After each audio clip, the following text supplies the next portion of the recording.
고린도전서 9장 18절입니다. 자, 그런즉 내 상이 무엇이냐? 내가 복음을 전할 때 값없이 전하고 복음으로 인하여 내게 있는 권을 다 쓰지 아니하는 이것이로다. 자, 사도 바울이 상급과 영광을 얻는 방법을 간단 명료하게 말씀하고 있어요. 어찌 보면 굉장히 쉬울 수도 있고 어찌 보면 굉장히 어려울 수도 있습니다. 자, 사도 바울은 복음을 전하는 사도로서 당연히 사도로서 누릴 당연한 권한이 있었지만 그 권을 쓰지 않고 내려놓은 그것이 자신의 상급이라고 말씀하고 있는 거예요. 자, 내려놓는 것도 상급과 연결이 된다라고 말씀하고 있죠. 하나의 예로 모세는 애굽의 공주의 아들이라는 신분을 가지고 있었고 그리고 그는 말과 행사에 능했죠. 애굽의 학술을 다 배워서 말과 행사에 능했어요. 신분도 왕자의 신분이었고 공주의 아들이니까요. 그 아들의 신분이었으니까 그리고 능력도 출중했기 때문에 전도 탱창한 청년이라고 얘기할 수 있죠. 자, 그런데 그는 하나님 주시는 영원한 상급을 위해서 그 모든 것을 내려놨다고 말씀하고 있죠. 그리고 애굽에서 누리는 그 모든 것이 잠시 죄악의 날이라 그랬거든요. 애굽은 세상을 상징하죠. 세상에서 누리는 모든 것들이 대부분 죄와 연결되어 있고 세상에서 아무리 즐겁고 유쾌하다 할지라도 잠시라는 걸 부인할 수 없잖아요. 그렇죠?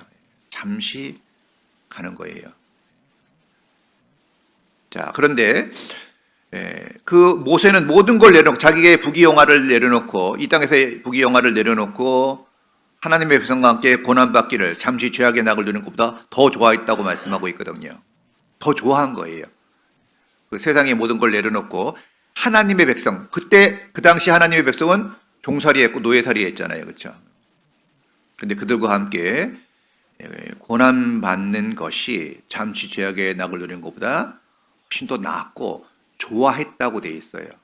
억지로 마지못해 한 것이 아니라 더 좋아했다는 겁니다. 왜냐? 상주심을 믿고 바라봤기 때문에, 상주심에 대한 확신이 있었기 때문에, 소망이 확실했기 때문에 당장의 어려움을 극복할 수 있었다고 말씀하고 있죠. 자, 세상 것은 아무리 좋아도 다 지나가는 거죠. 이 세상도, 그렇죠? 그 정욕도 지나가되 그랬죠. 지나가되. 하나님의 뜻을 행하는 이는 영원히 거하느니라. 참 이 말씀 처음 듣고 참 마음의 위로가 됐어요. 세상 것들은 다 지나가는 거예요. 아무리 좋아도 지나가고 아무리 나빠도 지나가요. 어떤 분 카톡에 보니까 이런 말을 써놨더라고요. 이 또한 지나가리라. 힘들 때 그런 위로가 좀 되죠? 힘들 때. 좋을 때는 아니지만, 좋을 때는 좀 오래 지속됐으면 좋겠지만 안 좋은 상황이 올 때 이 또한 지나가리라. 근데 사실 좋거나 안 좋거나 결국 세상의 것들은 다 지나가고 세상에서 모든 걸 누려본 솔로몬, 최고의 지성을 갖춘 지혜를 갖춘 솔로몬이 모든 걸 다 누려본다면 뭐라 그랬어요? 세상에서 하는 수고가 다 헛되다. 그 모든 수고가 결국 바람을 잡으려는 수고와 같다. 뭔가 잡았다고 생각했는데 결국은 펼쳐보면 빈손이라는 거잖아요. 그렇죠? 결국 빈손으로 왔다 빈손으로 가는데 근데 놀라운 것은 주 안에서 죽는 자들은 복이 있다 그랬죠. 행한 일이 따름이라 그랬거든요. 참 놀라운 것은 우리가 하루하루 살아가면서 한 것이 주님 앞에 서는 날 따라간다는 거예요. 우리 평생 자신의 이력서가 있죠. 이력서 쓸 때마다 꼭 들어가는 거 있잖아요. 언제 태어났고 어디 살았고 뭐 했고 이건 변기할 수가 사실 없어요. 그냥 지나간 일은 그냥 정해진 거듯이 우리도 하루하루 살아가는 것이 주님 앞에 서는 날 함께 해요.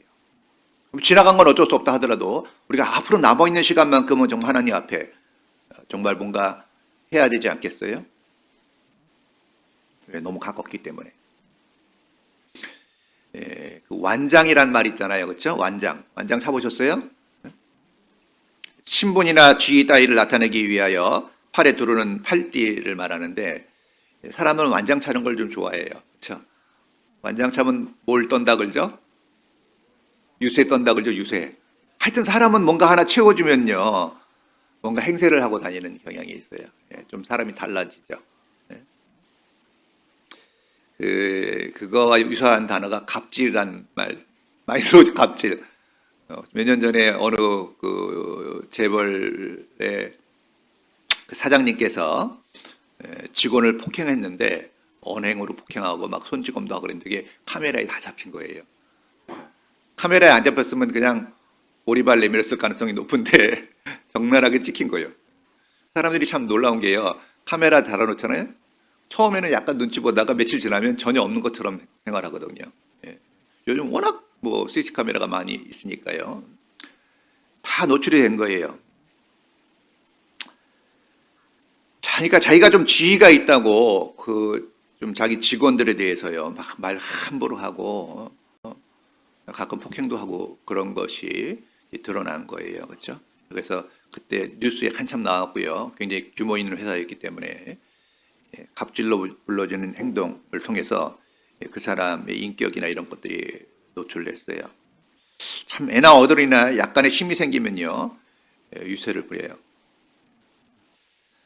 저도 초등학교 때나 중학교 때 생각해 보면 좀 나이 드신 분들은 요즘은 어떤지 모르겠어요. 우리 초등학교 주번이라는 완장이 있었거든요. 노란색 완장을 차면은 그때서부터 갑자기 목에 힘이 들어가고 애들 막 지적하고 물론 역할이 있지만 지나치게 하는 경우도 있거든요.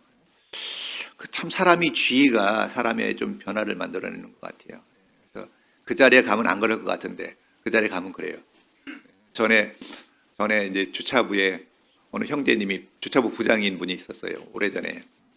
근데 그 밑에 두 형제님이 계셨는데 두 형제님이 그 주차부장에 대해서 굉장히 불만이 많았어요. 뭐 자기 마음대로 한다, 뭐 우리랑 의논 안 한다, 막 이런 얘기를 한참 불평을 하더라고요. 그런 때가 돼가지고 이제 부장이 바뀌고 그 두 사람 중에 한 사람을 이제 부장을 시켰어요. 하던 분이니까 더해, 더해. 같이 그렇게 말 맞추다가 그러니까 이 사람 또 똑같이 이제 얘기하잖아요. 그러다 서로 싸우고 그랬는데 그 부장 된 사람이 그러더래요. 내가 부장인데 이 정도 못하냐고. 싹 달라진 거예요. 그 밑에 있을 때는 부장이 마음대로 한다고 막 그랬던 사람이 똑같은 일을 하면서 내가 부장인데 이렇게 못하냐고 그 얘기를 했던 얘기를 깜짝 놀랐어요. 사람은 그 자리에 앉아봐야지 알아요. 정말 특별한 것도 아닌데도 불구하고 자리가 사람을 흔드는 거예요. 근데 참 우리 교회가 자랑스러운 건요. 좀 사회적인 지위가 있는 사람들도 수양에 대한 가면요. 사회적인 지위가 있는 사람들은 좀 얻기 힘들거든요. 제가 그 서울 여의도에 보면 국회의사당 있잖아요. 우연히 거기 갔는데 차가 딱 하나 쓰더니 검정색 승용차가 딱 쓰더니 한 사람이 딱 나오는데 어디서 많이 본 사람이야. 누군가 싶었는데 국회의원이요. TV에 잘 나오는 국회의원인데 야 진짜 이렇게 힘주는 게 보여요. 자세가 그분 이렇더라고. 어깨 약간 올라가고 목 딱 이러고요. 야, 그 포스가 느껴지는데 너무 교만해 보이더라고요. 진짜. 겸손이라는 것 자체가 없어요. 거기에 너무나 익숙해진 거예요. 자, 그런데 우리는 그렇지 않죠. 우리는요 가장 아름다운 게 뭡니까? 낮추는 거예요. 자신에게 당연한 권리가 있을지라도 낮추는 것처럼 아름다운 게 없거든요. 여긴 잡아두시고요. 고린도전서는 잡아두시고 빌립보서 2장입니다. 빌립보서 2장 5절입니다.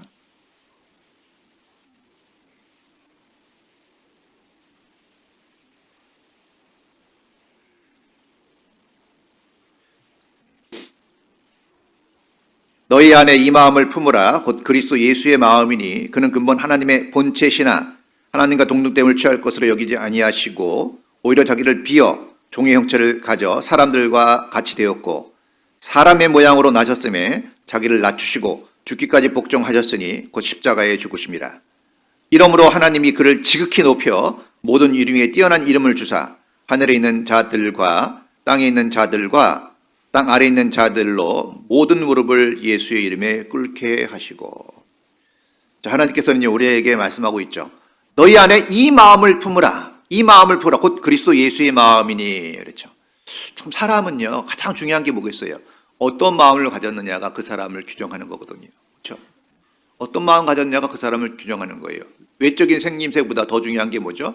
마음이잖아요. 그래서 주님도 우리에게 요구하는 게 뭐죠? 내 마음을 내게 달라고 말씀하잖아요. 우주 만물을 창조하신 하나님께서 스스로 자신을 비우시고 육신을 입고 종의 형체로 이 땅에 오셨어요. 만왕의 왕이신 주님께서 자기를 낮추시고 죽기까지 복종하심으로 십자가에 죽으심으로 하나님께서 예수님을 지극히 높여주셨죠.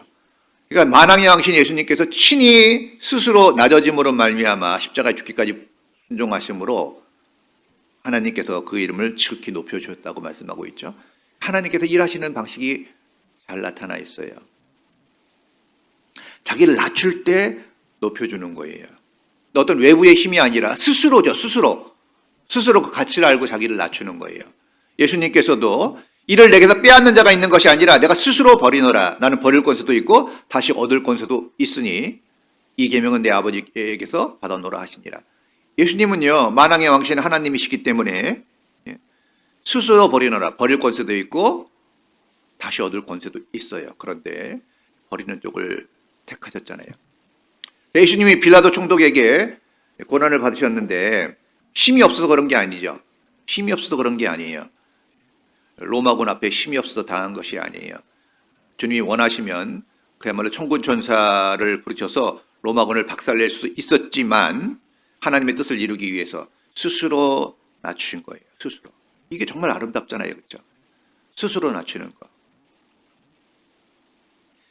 자, 예수님이 제자들에게 이런 말씀을 하셨습니다. 검 없는 자는 겉옷을 팔아 살지어다. 검이 없는 자는 겉옷을 팔아서 살지어다 그랬어요. 검을 사라고 말씀하셨어요. 근데 예수님이 잡혀가실 때 베드로가 검을 휘둘러서 말고의 귀를 베어버렸잖아요.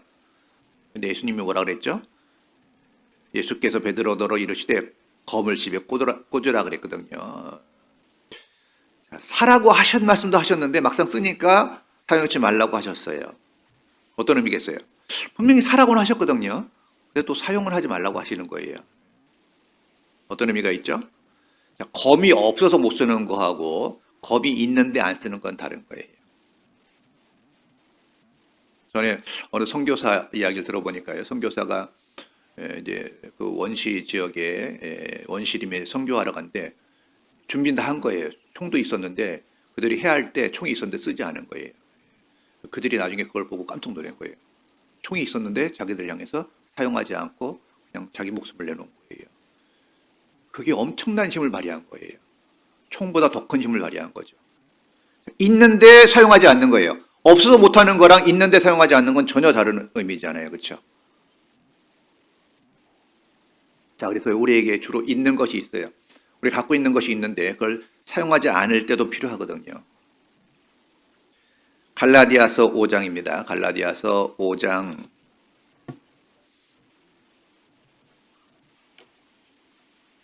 13절입니다.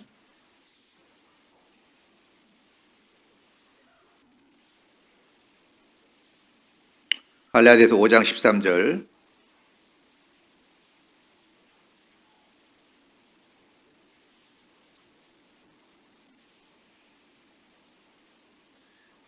형제들아, 너희가 자유를 위하여 부르심을 입었으나 그러나 그 자유로 육체의 기회를 삼지 말고 오직 사랑으로 서로 종로로 타라 그랬어요. 이 말씀이 우리 경주교회에 잘 맞는 것 같네요. 그렇죠? 우리 경주교회 구호를 보니까 뭐라고 그랬어요? 모든 일을 사랑으로 행하라. 아주 사랑을 굉장히 강조하는 교회라는 생각이 들었고 거기 잘 적응을 하시는 것 같고 적용을 잘 하시는 것 같아요. 정말 정말 말씀도 잘 잡았고요. 삶 가운데 잘 실천하시는 것 같아요. 그와 같이요. 자유를 위하여 부르심을 입었으나 그러나 그 자유로 육체의 길을 삼지 말고 오직 사랑으로 서로 종로로 살아 그랬어요. 서로. 일방적으로만 할 수는 없어요. 서로 종로로 살아 그랬으니까 모든 사람이 대상이 될 수밖에 없겠죠. 자, 우리는 율법의 정죄에서 해방되었고 그리스도 안에서 자유를 얻었죠. 모든 것을 할 수 있는 자유와 권리가 있지만 모든 것이 덕이 되는 것은 아니기 때문에 절제하라고 말씀하고 있는 겁니다. 자, 자유로 육체의 기회를 삼지 말고 저도 어렸을 때 그 얘기를 참 많이 들은 것 같아요. 자유라는 개념이 막 들어오면서 자유다, 자유! 그런 얘기 참 많이 했어요, 어렸을 때. 그러면서 이런 적도 있어요. 사람 뒤통수 탁 치고 자유다! 어? 그게 자유예요, 뭐예요? 방종이죠, 방종. 방종과 자유를 착각하면 안 돼요, 그렇죠? 자유도 분명한 건 뭡니까? 이게 범주가 있거든요, 분명히. 남한테 피해를 주는 건 자유가 아니잖아요, 그렇죠? 근데 우리 시대 자유라는 걸 많이 강조하는데, 뭐 언론의 자유, 표현의 자유, 자유, 자유, 자유 그러는데 이게 좀 조심해야 될 게요. 우리 근본적으로 본성이 타락되어 있기 때문에 자유를 너무 허락하면 방종으로 흐를 가능성이 너무나 많아요. 근본적으로 타락되어 있기 때문에. 그래서 하고 싶은 대로 하면은 이거 큰일 나요. 여러분 하고 싶은 대로 했고 하고 싶은 대로 다 됐으면 여기 있을 것 같아요? 예? 하고 싶은 대로 모든 걸 다 하고 진짜 하고 싶은 대로 다 이루어졌다면 여기 있잖아요.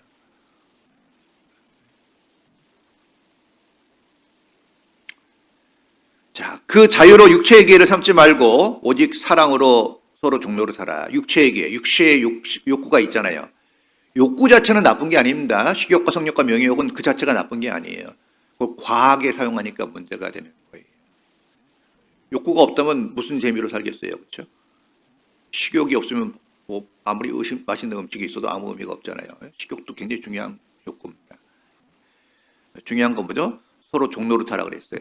그리고 예수님은 말씀만 하신 게 아니라 인자가 온 곳은 섬김을 받으려 함이 아니라 도리어 섬기려 하고 자기 목숨을 많은 사람들의 대속물로 주려 하심이라 그랬죠. 가장 높은 곳에서 가장 낮은 곳에 오셨고 또 뭐예요? 섬기러 오셨어요.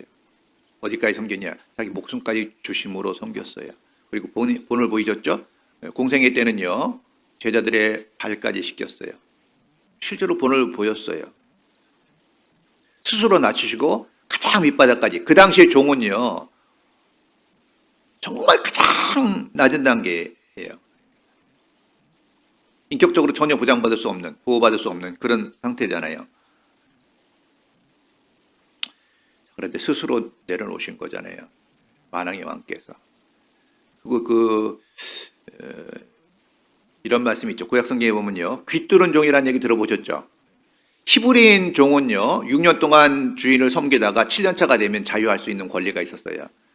그런데 그 귀뚫은 종은요. 어때요? 자유할 수 있지만 그 상전을 사랑하는 마음 때문에 스스로 자유를 제한하고 종으로 남아 있겠다.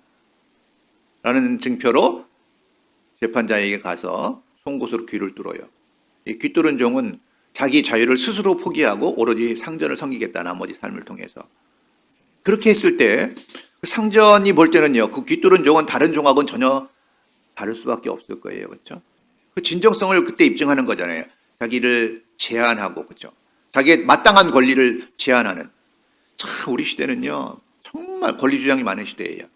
책임은 뒤로 하고 정말 자기 권리가 조금이라도 손상을 입으면 어쩔 줄 몰라 하는 시대거든요. 손해보는 걸 못 참는 시대죠. 자, 그러나 주님께서는요, 다 내려놓고 자유자고 권리가 있지만 내려놓고 자원해서 서로 종로로 타라고 말씀하고 있는데 그게처럼 아름다운 게 없을 거예요. 자, 그런데 이 고린도 교회 성도들은요, 종로로 타라 그랬는데 왕노로 타고 있었어요. 자, 여러분 하나 물어볼게요. 여러분은 종로로 타는 게 좋아요? 왕노로 타는 게 좋아요? 예? 여러분들? 갈등되죠? 속으로는 왕노릇이 좋은데 대답은 종노릇으로 해야 될 것 같은 갈등이. 종노릇 좋아하는 사람이 어디 있겠어요? 예, 솔직히 그렇죠? 예? 왕노릇이 좋죠. 그러나 성경에서는 하나님 앞에서 영원한 왕노릇 하기 위해서는 이 땅에서 종노릇하라고 말씀하고 있는데 고린도 교회 성도들은 이 땅에서 왕노릇 했어요. 자, 너희가 이미 배부르며 이미 부유하며 우리 없이 왕노릇하였도다. 우리가 너희와 함께 왕노릇하기를 위하여 참으로 너희의 왕노릇하기를 원하노라. 이미 왕노릇하고 있는 거예요. 근데 사실 그 교회 중에서 신앙이 가장 낮은 단계가 고린도 교회잖아요. 정말 많은 문제가 있었습니다. 그 낮은 단계의 신앙을 가진 고린도 교회 성도들이 사도 바울을 판단하고 비난했잖아요. 그렇죠? 참 희한해. 가장 낮은 단계의 신앙이 사도 바울을 감히 신약성경 14권이나 기록한 사도 바울을 판단하고 비난했거든요. 그런 일이 있어요. 가장 낮은 단계가 함부로 판단하는 거예요. 뭐죠? 왕노릇하는 거죠. 왕노릇이 특별한 게 있나요? 주장하고 다스리려고 하고 지배하려고 하고 가르치려고 하고 사람들 책망하고 이런 것들이 다 왕노릇에 속하는 겁니다. 그러니까 자기도 왕노릇한다는 걸 잘 인지하지 못해요, 우리가. 근데 객관적으로 보면요, 종노릇이 아니라 스스로 왕노릇할 수 있거든요. 본성이죠. 예수님의 제자들도 그랬어요. 제자들도요, 예수님이 십자가를 향해서 한 걸음 한 걸음 무거운 걸음을 옮기고 있잖아요. 예수님도 육신을 가졌기 때문에 십자가 앞에서 심히 고민했다는 말씀이 있죠. 그 고난의 잔이 지나가기를 원했어요. 그렇죠? 그러나 내 뜻대로 마옵시고 아버지의 원대로 되기를 원한다고 기도하셨지만 그래도 육신이 있었기 때문에 그 고난을 다 보셨기 때문에 그게 얼마나 끔찍하고 참혹한 고난이라는 걸 알았기 때문에 피하고 싶은 욕심이 올라왔던 거예요. 그렇죠? 그게 사람이잖아요. 그게 육신이잖아요. 그렇죠? 예수님 완전한 사람이면서 완전한 하나님이시니까 그게 실제로 올라왔던 거예요. 그런데 제자들은 그렇지 않았어요. 시간만 나고 틈만 있으면 누가 높은 자리 차지할 건가? 그들은 예수님이 왕이 될 거라고 생각했기 때문에 왕이 돼서 이제 뭔가 한 자리 해야 되는데 서로 다퉜어요. 서로 이렇게 다퉜겠죠. 야, 내가 예수님 왕 되면은 한 자리 해야 돼. 왜냐면 나를 제일 먼저 부르셨잖아. 내가 예수님과 가장 가깝잖아. 그런 여러 가지. 내가 나이가 제일 많잖아. 내가 수고를 제일 많이 했잖아. 뭔가 자기의 업적을 이야기하면서 근거를 대면서 스스로 높아지려고 했고, 특히 어떤 제자는요, 어머니까지 불러가지고 로비했잖아요. 그렇죠? 엄마가 와가지고요, 예수님 왕 되시면 좌편에 내 아들, 우편에 내 아들 좀 이렇게 자리 좀 해주세요. 제자들이 보고 분노했어요. 왜 분노했죠? 내 자리라고 생각하고 있는데 엄마까지 동원해가지고 로비하고 있으니까 예수님께 다 분노했다고 되어 있거든요. 그게 왜 그래요? 다 한 자리 하고 싶은 마음, 다 왕노릇 하고 싶은 마음이 있었던 거예요. 인간의 본성이죠, 사실요. 자, 그런데 왕노릇 하기를 원하는 마음 자체가 잘못됐다고 볼 수는 없죠. 그건 우리 본성에 속하는 거예요. 근데 방법이 문제죠. 사단도 스스로 높은 자리에 스스로 자기 힘으로 하나님과 완전히 독립되는 것 자체가 죄거든요. 그게 근본적인 문제예요.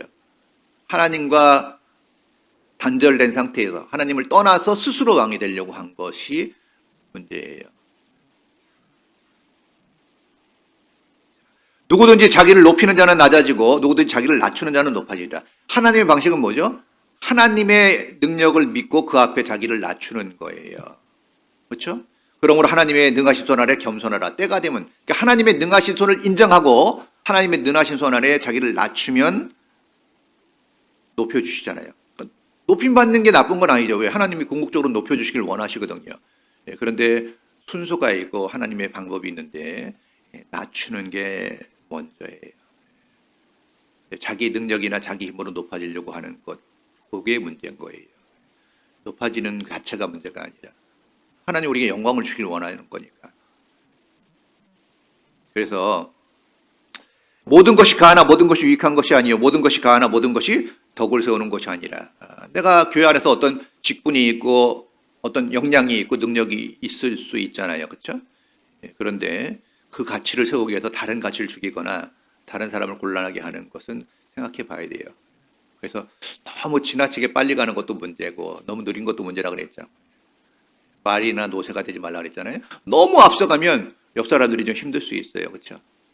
너무 느리면 그것도 좀 문제죠. 그러니까 동일한 보조를 하라 그랬죠. 내가 아무리 뛰어나도 교회 분위기랑 맞추는 것이 좋아요. 그게 이제 서로 교제해서 속도 조절을 하지 않으면 약한 사람들에게 너무 많은 문제를 줄 수도 있잖아요. 그러니까 내가 뭘 하는 것 중요하지만 교회는 함께 하는 게 아름다워요. 형제가 연합하여 동거함이 어찌 그리 선하고 아름다운 거. 그러니까 연합과 동거는 교감을 통해서 합력하여 선을 이루라 그랬죠. 합력이 먼저고 선을 이루는 게 후치되어 있죠. 모든 일을 다 그렇게 할 수는 없지만 그래도 일반적인 일들은 협력이 먼저예요. 공유하는 게 먼저고 소통하는 게 먼저고 마음을 모으는 게 먼저예요. 그 과정이 안 되고 선을 먼저 잃어버리면 이런 갈등이 생기는 일들이 종종 생겨요. 우리가 교회 생활할 때 종종 느끼는 게 뭐예요? 가끔 소외감 느낄 때 있죠? 소외감 느낄 때 없죠? 언제 소외감 느껴요? 마땅히 알아야 될 것을 내가 모를 때, 마땅히 알아야 될 것을 몰랐다고 생각할 때 약간 소외감이 올 수 있어요. 그게 뭐 옳다 그르다의 문제가 아니라 그런 느낌이 올 수 있어요. 서운함.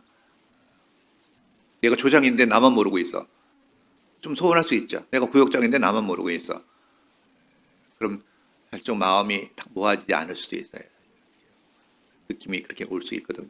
그래서 동일한 보조나 이렇게 가려면 정보를 공유하는 게 먼저 되는 게 굉장히 중요해요. 공감대가 형성되는 순서가 빠지면 아무리 좋은 일도 마음이 나뉠 때가 있죠. 그게 사람이요. 그렇죠? 네. 네. 그래서 이제 우리가요 이제 그런 것들 덕이 되게 하는 것들이 굉장히 그 어떤 일을 통해서 상급을 받는 거기 때문에 일을 다 동참시키는 것이 서로가 면류관이 될 수 있는 거예요. 기회를 주는 거예요. 기회를 동참할 수 있는 기회를. 그건 뭐죠? 서로 알아야 되는 것이 전제되어 있어요. 알고 마음을 모을 수 있는 기회가 없으면 동참할 수 있는 기회가 사라질 수도 있잖아요. 그렇죠? 그런 측면에서 합력하여 선을 이루는 것이 좀 중요한 가치다라고 말씀드릴 수 있습니다. 자, 구제를 좋아하는 자는 풍족하여질 것이요 남을 윤택하게 하는 자는 윤택하여지리라. 이게 참 놀라워요. 자, 나를 윤택하게 하는 게 먼저가 아니라 구제를 좋아하는 자는 풍족하여질 것이요. 구제를 하는 사람은 풍족해져요. 세상의 원리랑은 좀 다르죠. 세상에서는 자꾸 나눠주면 망할 거라는 생각을 할 수 있는데 구제를 좋아하는 자는 풍족하여질 것이요. 남을 윤택하게 하는 자는 윤택하여지리라. 남을 윤택하게 하는 게 먼저예요. 그러므로 무엇이든지 남에게 대접받고자 하는 대로 너희도 남을 대접하라 그랬죠. 대접받고 싶은 마음이 있다는 건 잘못된 게 아닐 거예요. 그렇죠? 그게 본능이라는 얘기예요. 그걸 막 나타내고 그러라는 게 아니라 대접받기를 원하면 방법이 뭐예요? 대접을 먼저 하라는 거예요. 순수의 문제죠. 그렇죠? 순수의 문제예요. 그렇죠? 너희 헤아리는 헤아림으로 너희도 도로 헤아림을 받는다. 내가 하나님을 어떻게 헤아리냐에 따라서 신앙생활이 달라지고 예수님을 어떻게 헤아리냐에 따라서 신앙생활이 달라지고 내가 교회를 어떻게 헤아리냐에 따라서 교회 안에서 하는 것이 달라지고 내 부모님이나 내 형제나 내 형제 자매들, 교회 안의 형제 자매들을 내가 어떻게 헤아리느냐, 어떤 가치로 규정하느냐에 따라서 내 말과 행동이 달라져요. 그래서 교회에서는요, 예절이 의외로 중요합니다. 뭐 구원받았으면 됐지 뭐. 함부로 하면 안 돼요. 구원받았으니까 다 이해하겠지? 함부로 하면 안 돼요. 구원받은 사람 마음은 고기 마음이라고 해서요. 더 여려지기 때문에 생각보다 쉽게 상처를 입어요. 그러지 않나요? 사실은 고기 마음이라서 연해져 가지고요. 마음이 부드러워져 가지고 생각보다 상처를 쉽게 받는 게 또 그리스도인의 마음이에요. 그래서 어떤 분은 상처를 계속 주고 다니면서 주는 줄을 모르는 게 또 문제죠. 그래서 교회는 상처받은 사람은 꽤 있는데 준 사람은 없어요. 항상. 물론 한 사람이 여러 사람을 줄 수도 있지만 잘 모른다는 거예요. 잘 모른다는 거예요. 그래서 여간 자기를 낮추지 않으면 자기를 잘 알기 어려워요. 왜냐하면 남의 눈에 있는 티는 보지만 자기 눈에 있는 들보를 못 보는 게 사람이기 때문에요. 자기의 말투나 이런 것들. 그래서 가장 안타까운 일 중에 하나. 뭐 가정에서도 마찬가지라고 생각해요. 자, 마음은 좋아요. 마음은 좋아요. 왜 부모 자식 간에 갈등이 생기죠? 부모도 사랑해요. 자식도 부모를 사랑하는 게 분명해요. 그건 그냥 천륜이에요. 하나님 주신 마음이에요. 근데 왜 갈등이 있죠? 왜 그럴 것 같아요? 사랑하는데 갈등이 생겨. 대부분의 문제가 표현의 문제예요. 사랑하는데 그 사랑을 표현하는 메시지 방법이 잘못되어 있어요. 자꾸 상처를 주고 그게 누적된다면 관계가 깨져버리는 거예요. 근데 몰라. 자기 언어 표현 방식이 어떤지 몰라요. 상대방을 상당히 힘들게 하는 말을 계속하면서도 자기는 몰라. 왜? 자기는 사실을 얘기해서 그런 사람이 제일 잘 얘기하는 게 그거예요. 팩트요, 팩트.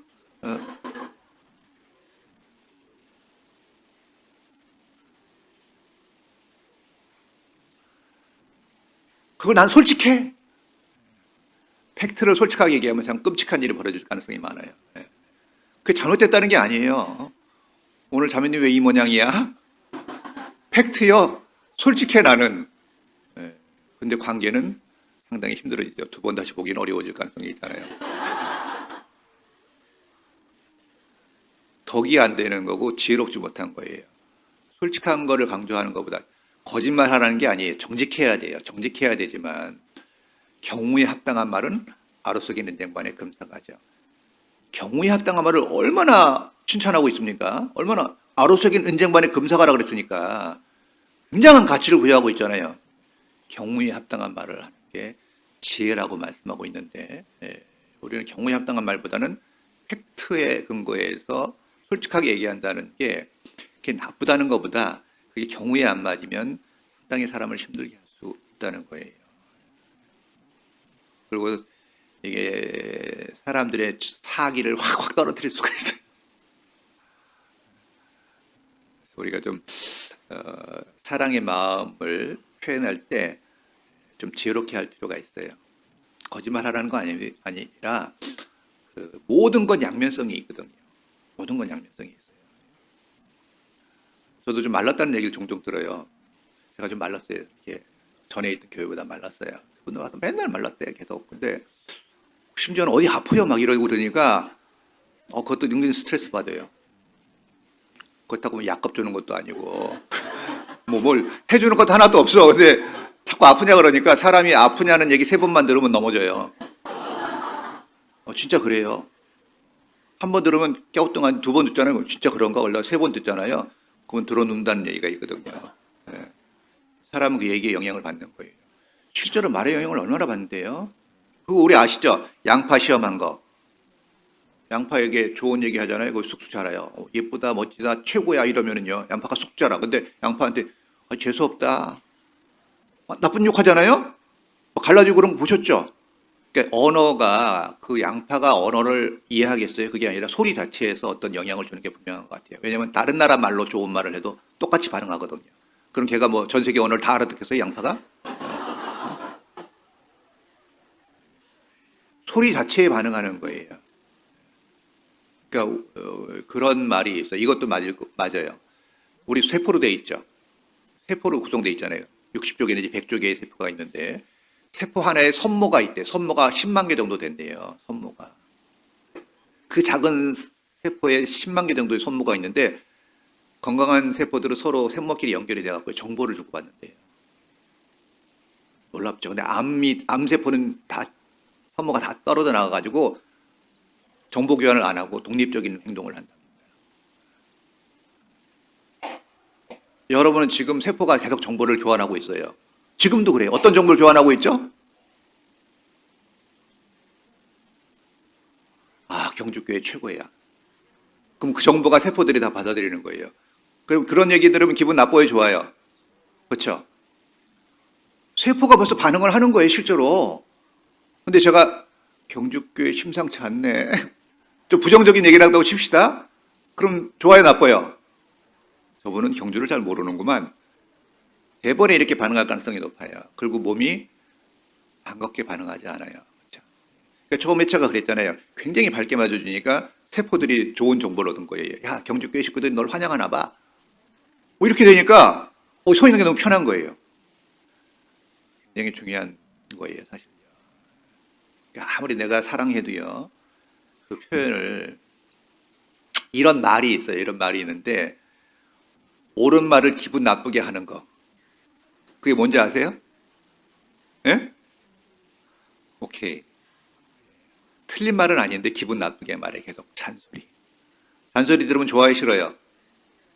싫죠. 근데 하고 있거든요.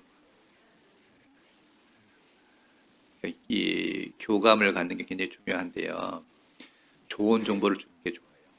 희망적인, 우리 잘 될 거야 라고 생각해야죠. 경주교회는 정말 잘 될 거야. 그렇죠?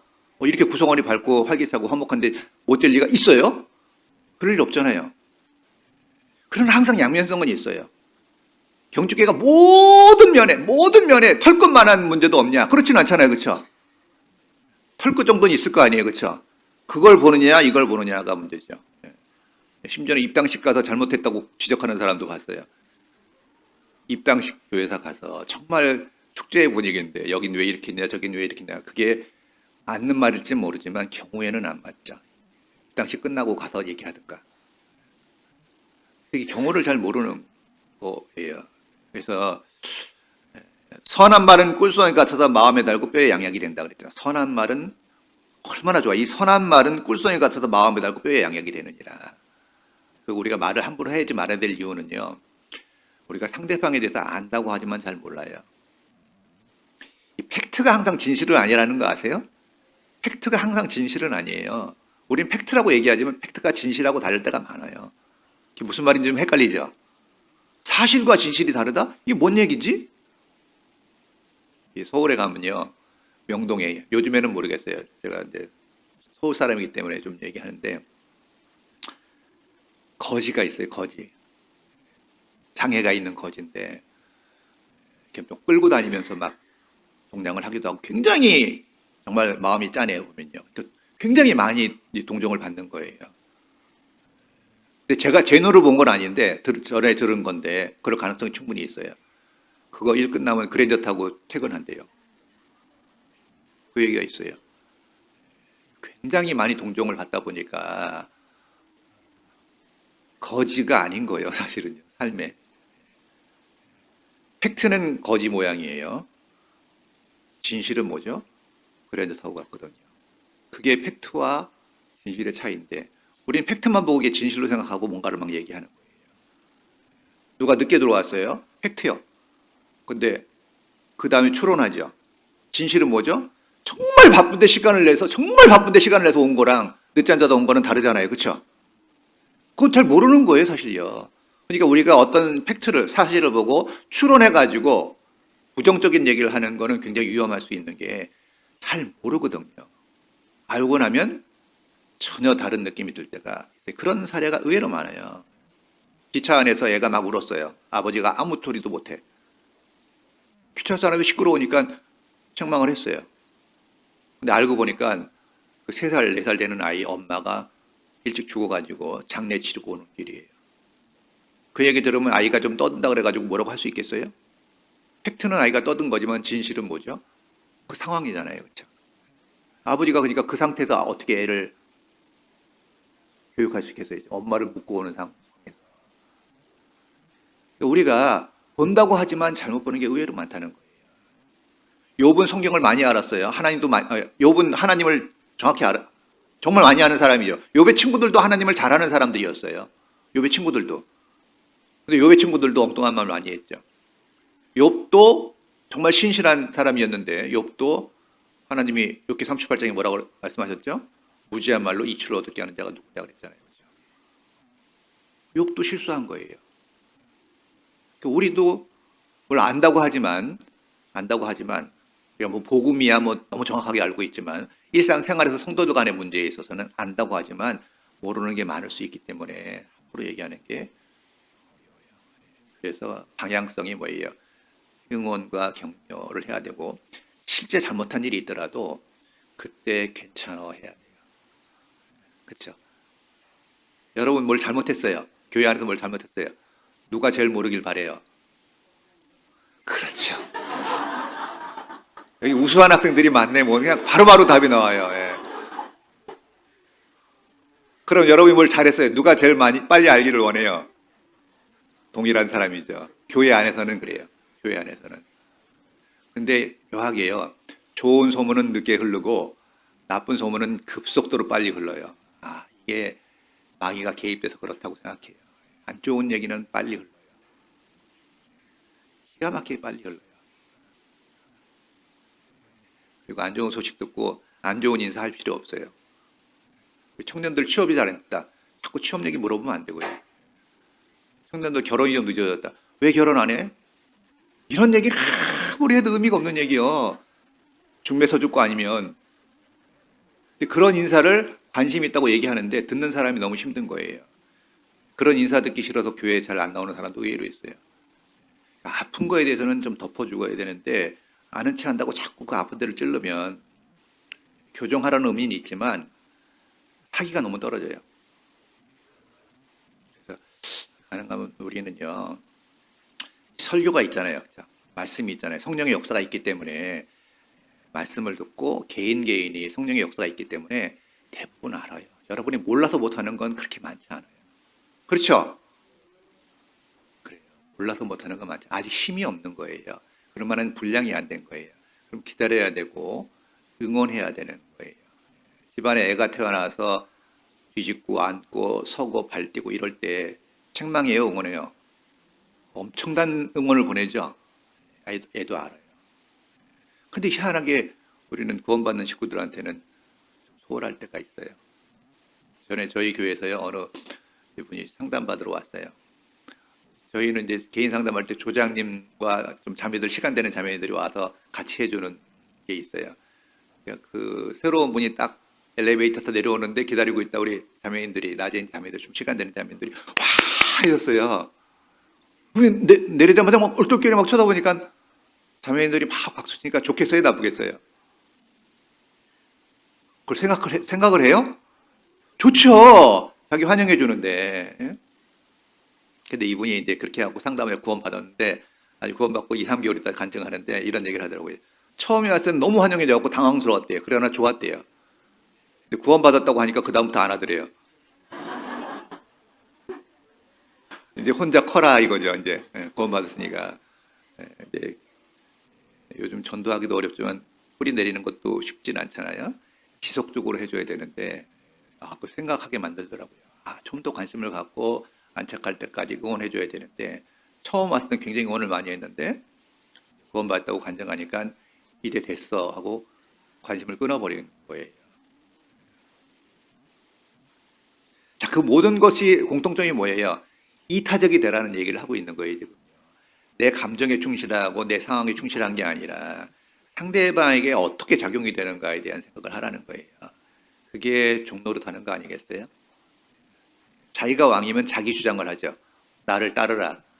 자기가 모든 거에 중심이 되는 거예요. 자기가 옳거든요. 자, 그런데 누구나 그런 생각을 하고 있어요. 여러분 자신의 생각이 삐뚤어졌다고 생각하는 분 계세요? 아니에요, 그죠? 자신의 생각이 삐뚤어졌다고 생각하는 사람은 한 사람도 없을 거예요. 그러다면 이미 교정했겠죠. 자기는 그렇게 오랫동안 살아왔기 때문에 자기 생각이나 사고방식은 다 바르다고 생각하고 있고 옳다고 생각하고 이미 있어요. 너무 익숙해져 있기 때문에 옳다고 생각하는 거예요. 근데 다 조금씩 다르거든요. 백인 백세이거든요. 그게 이제 충돌하는 거예요. 그럼 이제 문제가 되는 겁니다. 그러니까 교제가 원활하게 되려면 교리적인 문제를 양보할 수는 없어요. 교리적인 문제를 양보하라는 게 아니에요. 생활 가운데서 부딪히는 문제는 얼마든지 양보할 수 있어요. 얼마든지 용서할 수 있죠. 문제가 되더라도. 70번씩 7번이라도 할증이라니까 나랑 틀리고 안 맞아도 갈등이 생겨도 그럴 수 있잖아요. 그렇죠? 그래서 제가 드리는 말씀이, 다양한 사례를 드리면서 하는 말씀이 뭐냐, 이타적이 되라. 자기의 유익을 구치 말고 남의 유익을 구하라. 성읍은 정직한 자의 축원을 인하여 진흥하고, 성읍은 정직한 자의 축원을 인하여 진흥하고 악한 자의 입을 인하여 무너진다는 말씀이 있거든요. 정직한 자의 축원, 정직한 자의 축원. 이 성읍이 어디겠어요?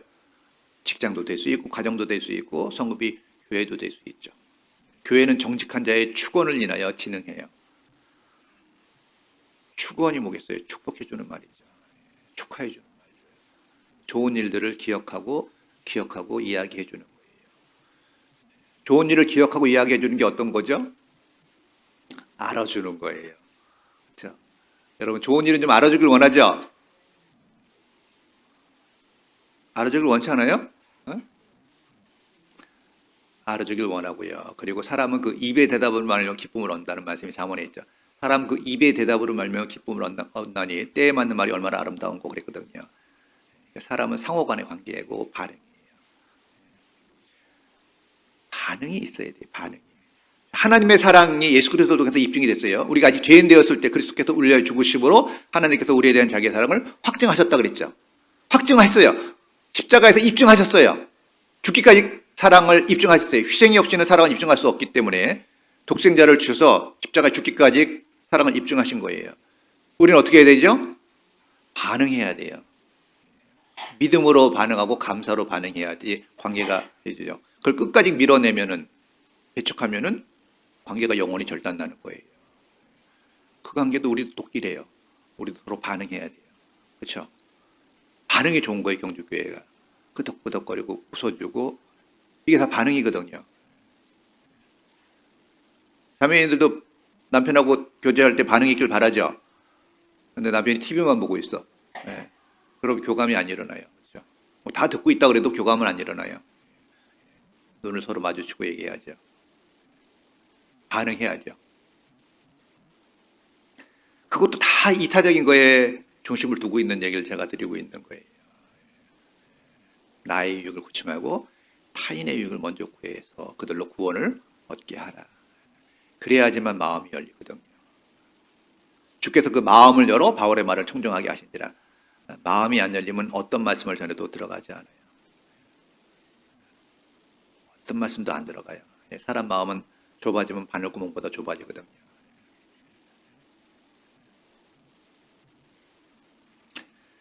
자, 고린도전서 19장입니다. 9장 19절. 자, 아까 본 말씀 장이죠. 고린도전서 9장 19절.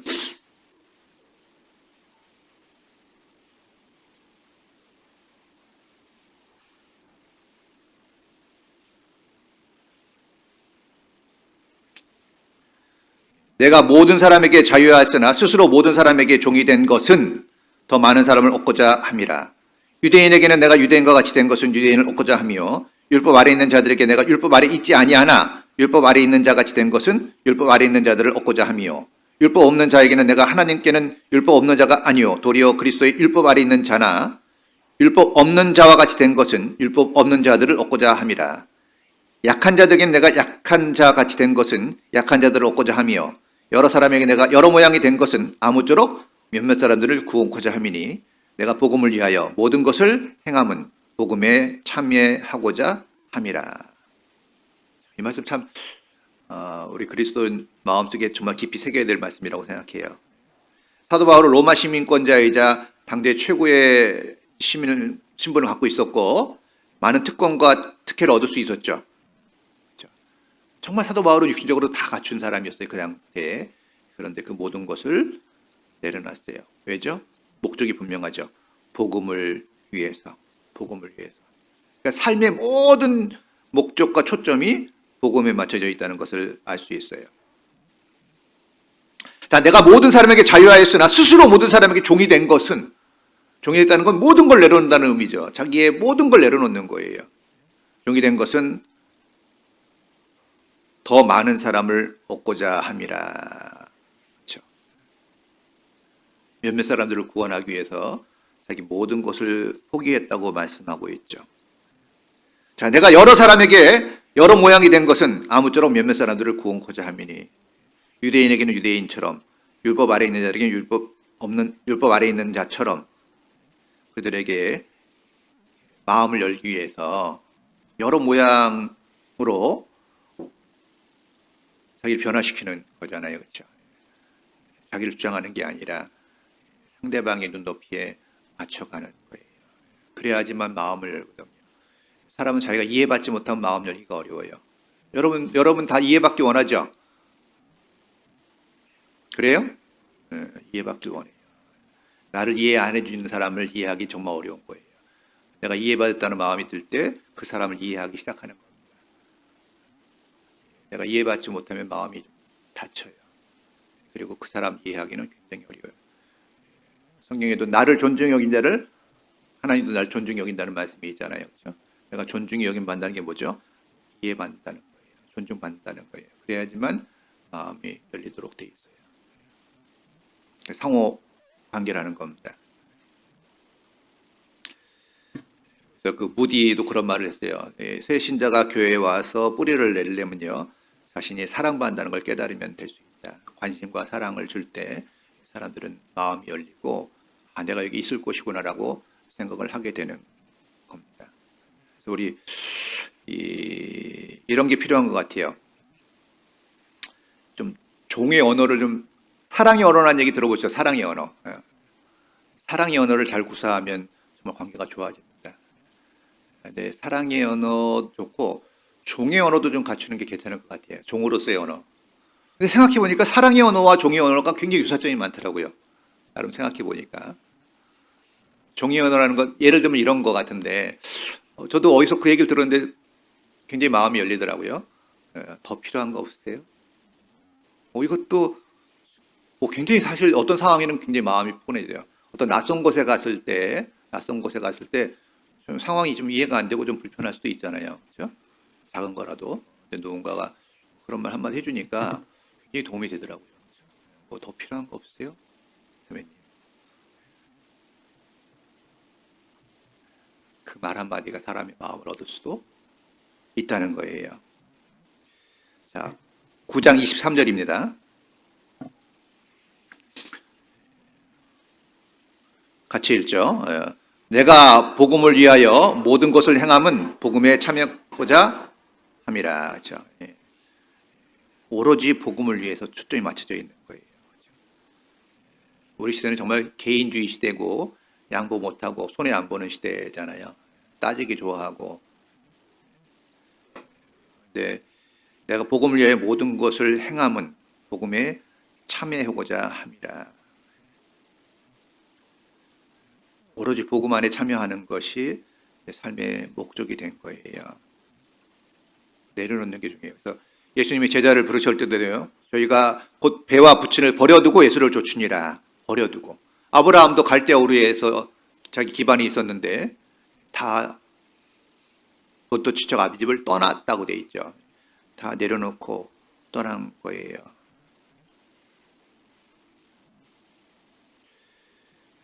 하나님은 우리에게 그런 진정성을 원하는 거예요. 그리스도 예수의 사람들은 육체와 함께 그 정과 욕심을 십자가에 못 박았다. 그리스도 예수의 사람들은 육체와 함께 그 정과 욕심, 육시적인 기질이나 인정이나 욕심이 있죠.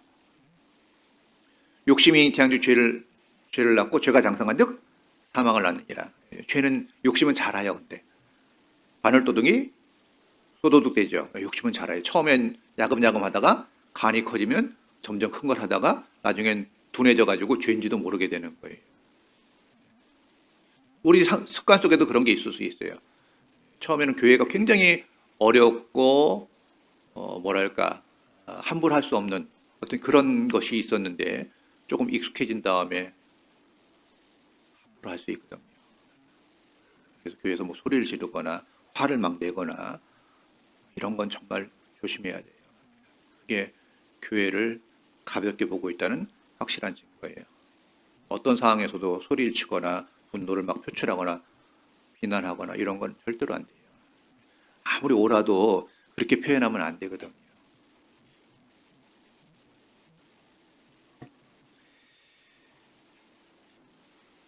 자, 정과 욕심을 십자가에 못 박아야 되는데 엘리 제사장은요, 자식들이 죄를 졌잖아요. 하나님의 제물에 손을 대고 회막에서 수종 도는 자와 동침하고 큰 죄를 졌는데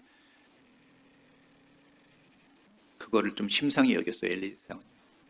단호하게 끌었어야 되는데 그걸 잘 못 끄는 거예요. 교회가 사실 상대방을 인정하고 존중하는 건 필요하지만 또 단호해야 될 건 단호해야죠. 이단적인 교리와 도덕적인 죄에 대해서 용납할 수는 없는 거예요. 근데 엘리 제사장은 자기 자식이라는 것 때문에 분명히 하나님 제물에 손을 대고 그리고 회막에서 수정하는 여인과 동참했음에도 불구하고 그 엄청난 죄를 졌는데 심상히 처리한 거예요. 그건 분명히 문제가 되잖아요. 그렇죠? 그런 구분은 분명히 있어야죠.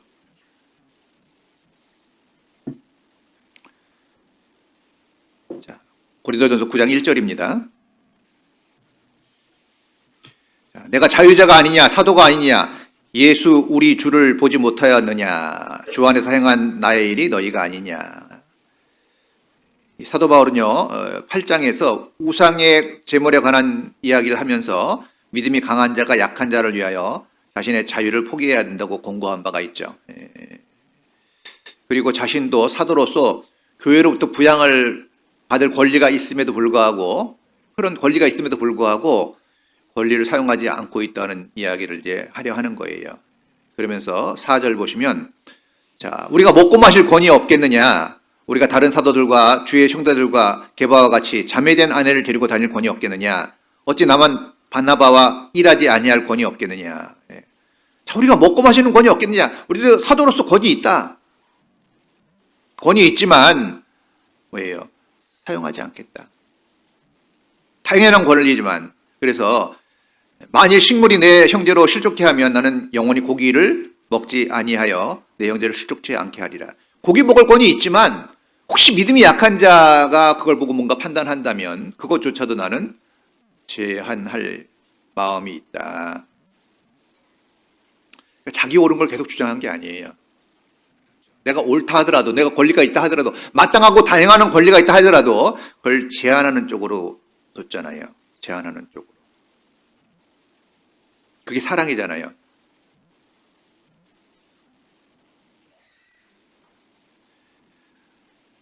네, 자꾸 우리는 이제 뭔가가 이렇게 주어지면 자꾸 그걸 이렇게 주장하려는 마음이 좀 있거든요. 그래서 그걸 절제하지 않으면요, 여러 가지 어려움을 겪을 수 있어요. 11절도 보시죠. 9장 11절. 자, 우리가 너희에게 신령한 것을 뿌렸은즉 너희 육신의 것을 거두기로 과하다 하겠느냐. 다른 이들도 너희에게 이런 권을 가졌거든 하물며 우리일까 보냐. 그러나 우리가 이 권을 쓰지 아니하고 범사에 참는 것은 그리스도의 복음에 아무 장애가 없게 하려 함이라. 그렇죠? 이 사도 바울은요, 식욕과 성욕과 명예욕과 수면욕, 복음을 위해서 다 포기한 사람이죠. 근데 우리는 평소에는 자기 마음을 잘 몰라요. 근데 어떤 일이 딱 닥쳤을 때 자기가 반응하는 걸 보면 자기의 인격이나 신앙의 정도를 알 수 있어요. 평소에는 뭐 다 좋아요. 근데 어떤 일에 딱 부딪혔을 때 이제 다시 말해서 뭔가 조금만 손해가 있다 내 일에, 그럼 날 그렇게 반응하거든요. 평소에는 자기 굉장히 괜찮은 사람이라고 생각하는데 어떤 갈등이 생기거나 내가 뭐 물질에 좀 손해를 보거나 이런 문제가 생겼을 때 내 마음이 움직이는 걸 보면 알 수 있어요. 예. 자기의 진정한 모습을 알 수 있다는 거예요. 저는 전에 전도인 수련회를 갔는데 가끔 뭐 이렇게 사은품식으로 주는 게 있어요. 화장품하고 뭐 이렇게 한 10개 정도를 조그맣게 조금 샘플용으로 한 10개 정도를 비누를 봉다리에 넣어가지고 줬어요. 10개를 공짜로. 가끔 받아요. 가끔. 근데 집에 와서 보니까 10개를 받은 게 분명한데 9개밖에 없네. 근데 그 샘플인데 별것도 아닌데 이게 참 마음이, 9개 받은 거는 저리 갔고 마음이 어떻게 작동이 되냐면 하나 없는 게 많이 아쉬운 거예요. 저도 놀랐어요. 그건 제가 이성적으로 생각한 마음이 아니라 그냥 그야말로 자동적으로 올라온 생각이에요. 10개를 받은 거로 기억하는데 9개밖에 없을 때 9개는 별로 관심이 안 가고 이놈이 어디 갔지? 야, 이 마음이 이렇게 작동이 되네.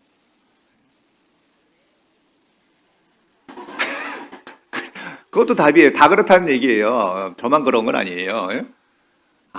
마음이 이렇게 작동이 되는구나. 그러니까 어떤 상황이 됐을 때 내 마음을 아는 거예요. 이성적으로, 야, 9개 받았잖아. 이렇게 쉽게 얘기할 수 있죠. 근데 자기가 당하면 1개가 생각이 나는 거예요. 그게 사람이거든요. 근데 그걸 잘 몰라서 남한테는 잣대를 그렇게 갖다 대는 거예요. 야, 9개 받았잖아. 괜찮아. 근데 자기가 당했을 때는 1개가 어디 갔지? 이 사람 마음이 이렇게 작동된다는 걸 이해 못하면 다른 사람을 쉽게 판단하는 거죠. 그거 갖고 왜 그래? 근데 자기가 당하면 전혀 다르게 반응하거든요. 전혀 다르게 반응해요. 그래서 경험이 필요한 거예요. 그걸 경험해보지 않으면 상대방의 마음의 움직임을 알 수가 없어요. 그래서 신앙적인 연륜이 필요해요. 그래서 신앙도요, 충만한 거하고 성장은 다르다는 거 아시지 않으면 오해가 생겨요. 충만한 거를 성장으로 오해할 때가 있어요. 어떤 사람이 각 구원받는데 어디 충만해. 저 사람 성장했네라고 착각할 수 있는데 성장이 아니라 충만한 거예요. 애들은 7살, 5살짜리도 충만할 수 있죠. 그러나 그들이 어른은 아니거든요. 어른은 충만하지 않을 수는 있어요. 그러나 애가 되진 않아요. 근데 신앙생활 할 때 이게 좀 헷갈려요. 충만하면 성장이라고 착각해서 많은 걸 기대하는데 좀 있다 보니까 또 풀이 확 꺼졌네. 아직 성장이 안 되구나. 이해하면 문제가 안 되는데 기대가 크면은요, 실망도 크거든요. 그래서 그런 일이 막 생길 때 이렇게 교회에서 가장 문제가 되는 게 뭔가 내 생각이 안 맞을 때, 내 사고방식과 안 맞을 때 자꾸 시비를 가리려고 하는 욕구가 올라와요. 그렇죠? 잘잘못 따지고 싶을 때 종종 있죠. 대부분의 다툼은 시비 가리는 데서 오는 거예요. 어떤 억울한 일을 당하면 시비 가리고 싶죠? 그렇잖아요. 시비 가리고 싶은 본능이 올라오는데 그것도 성경에서는 금하고 있어요. 자, 싸움의 시작은, 다툼의 시작은 방축에서 물이 새는 것과 같은즉, 다투는 시작은 방축에서 물이 새는 것과 같은즉, 싸움에 일어나기 전에 시비를 그칠지니라라는 말씀 잠언에 있거든요. 싸움이 일어나기 전에 시비를 그칠지니라.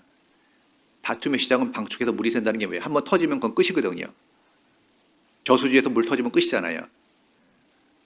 다툼의 시작은 방축에서 물이 새는 것과 같으니까 싸움이 일어나기 전에 시비 그치라는 거예요. 잘잘못 가리지 말라는 얘기예요. 근데 우리는 어떤 문제가 생기면 잘잘못을 가리고 싶은 욕구가 올라와요. 자기가 잘했거든요. 그래갖고 상대방을 밀어붙이면 어떻게 돼요? 내가 잘못했습니다가 나와요.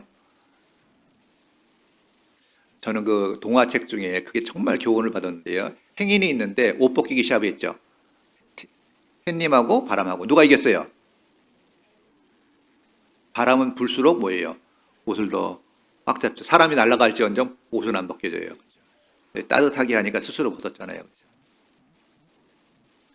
그러니까 이 시비 가리는 건 잘못하면 바람으로 부는 것과 같아요. 그 사람이 날아갈지언정 옷은 안 벗어요. 옷을 벗으면 수치스러운 부분이 나타나니까 안 벗는 거예요. 그래서 이 솔로몬의 재판도 비슷한데요. 두 여인이 애를 비슷한 시기에 낳죠. 한 집에서. 근데 어떤 여인이 잠버릇이 고약한지 자기 애를 깔아서 죽었어요. 갓난 아이가 비슷한 시기에 태어났는데 둘이 한 애가 죽었어요. 그리고 살아있는 애가 서로 자기 애라고 우겼잖아요. 솔로몬이 뭐라 그랬죠? 야, 칼 갖고 와라. 그래가지고요. 애를 반 나눠주라 그랬어요.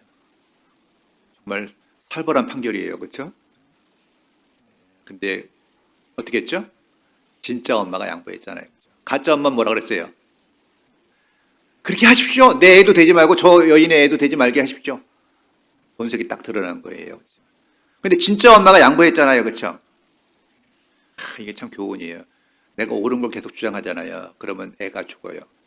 애가 죽는다는 게 뭐죠? 관계가 깨져요. 더 큰 걸 잃어요. 내가 옳지만 시비를 가리면 내가 이길 수 있지만 어떻게 해야 돼요? 그걸 몰아붙이면 쥐도 코너에 몰리면 어떻게 한대요? 고양이 코를 문답니다. 사람은 시비 가리면서 몰아붙이면 안 돼요. 교회는 따뜻한 곳이라서 혹시 잘못이 있더라도 분명한 기준은 뭐예요? 이단적인 교리나 도덕적인 죄를 용납하는 건 안 되지만 일하는 방식이나 사소한 실수에 대해서는 70번씩 7번이라도 용서하라고 그랬지 시비 가리라고 돼 있지는 않거든요. 시비가 가려지는 순간 사람을 잃을 수 있어요. 그리고 시비가 가려지면 마음이 나눠져요. 그게 더 큰 문제가 될 수 있다는 겁니다. 그래서 오로지 사도 바울은요, 복음을 위해서 모든 걸 내려놨죠. 오로지 초점을 복음에 맞춘. 그러니까 결과가 있죠. 신앙생활을 액세서리 다루듯이 그냥 내 생각 가운데 그냥 일부고 그냥 액세서리 같이 생각한다면 결과가 나올 수가 없어요.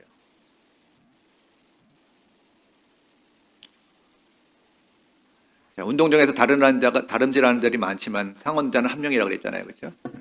우리 경주교회 이름이 너무 좋네요. 그렇죠? 경주하잖아요. 경주. 1등할 경주네. 그렇죠? 근데 이제 가장 중요한 건요. 자기를 내려놓는 거예요. 그래서 사도 바울은 정말 많은 걸 갖고 있었지만요. 그리스도를 아는 지식이 가장 고상하기 때문에 복음 전하는 것이 가장 고상한 일이기 때문에 그 세상에서 배운 모든 것들을 배설문처럼 여겼다 그랬죠. 그거에 연연하거나 주장하지 않고 교회 안에서 정말 그리스도의 지식을 마음속에 새기고 항상 복음을 위해서 이타적으로 자기의 것을 다 내려놓은 걸 볼 수 있어요. 근데 그게 우리 본성과는 어그러지기 때문에 여간 어려운 거예요. 내려놓는다는 게. 근데 하나님의 원리는 뭐예요? 내려놓을 때 채워주셔요. 자, 마태복음 19장 하나 보실까요?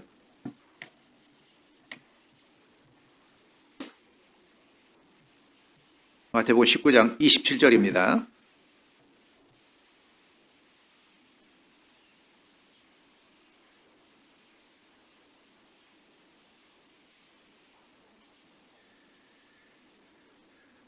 9장 27절.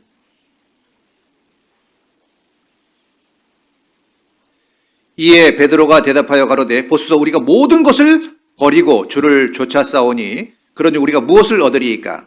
예수께서 가라사대 내가 진실로 너에게 이르노니 세상이 새롭게 되어 인자가 자기 영광의 보좌에 앉을 때에 나를 좇는 너희도 12 보좌에 앉아 이스라엘 12지파를 심판하리라.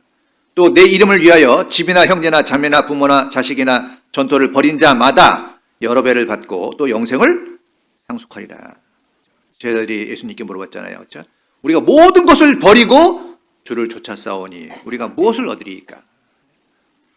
버리고 쫓았다. 우리는 다 움켜잡으려고 하는 욕구가 있어요. 뭔가라도 움켜잡으려고 해요. 작은 거라도 빠져나가는 걸 원치 않아요. 그러나 주님은요, 내려놓으라 그랬어요. 내려놓으라. 하나님의 능하신 손 아래 겸손하라. 정말 자기를 낮추고 낮추면요, 그때부터 보이는 게 있어요. 희한하게 높아지면 안 보이는 게 많아요. 가끔 하나님이 낮추시죠. 큰 병에 걸리거나 큰 경제적인 타격을 입거나 어떤 인간관계가 깨지거나 큰 문제에 부딪힐 때 좀 사람이 마음이 낮아지잖아요. 참 희한하게 낮아지면 보이는 게 있어요. 감사가 보여요. 가장 어려운 상황이 돼야지 조그만 일에 감사가 보여요. 너무나 평이한 일인데 정말 마음이 낮아지면 감사로워요. 만약에 교회 생활을 하면서 별로 감사거리가 없고 항상 내가 좀 불편하다. 마음이 높아졌을 가능성이 상당히 있는 거예요. 정말 끊임없이 자기를 낮추지 않으면요. 교만한 마음에 있으면서도 모를 가능성이 높아요. 우리 체질이 그렇기 때문에 그래요. 옛사람을 벗어버리라고 했잖아요. 지속적으로 벗어버리지 않으면 안 되죠. 구원은 단번에 받지만 옛사람을 벗어버리는 건 어디예요? 주님 앞에 서는 날까지 지속적인 자기하고의 싸움이라고 이야기할 수 있습니다. 계속 내려놔야 되는 것들이 있는 거예요. 오늘도 마찬가지죠. 그래서 그런데 내 상이 무엇이냐? 내가 복음을 전할 때 값없이 전하고 복음을 인하여 내게 있는 권을 다 쓰지 아니하는 것이다. 사도 바울은 사도로서 정말 위대한 사도로서 권이 있었지만 그 모든 것들을 복음을 위해서 내려놓은 거예요. 자꾸 내려놓는 연습을 해야 돼요. 그럼 하나님이 가장 신령한 것으로 채워주시고 삶과 마음이 더 풍요로워지는 것이 아셨죠?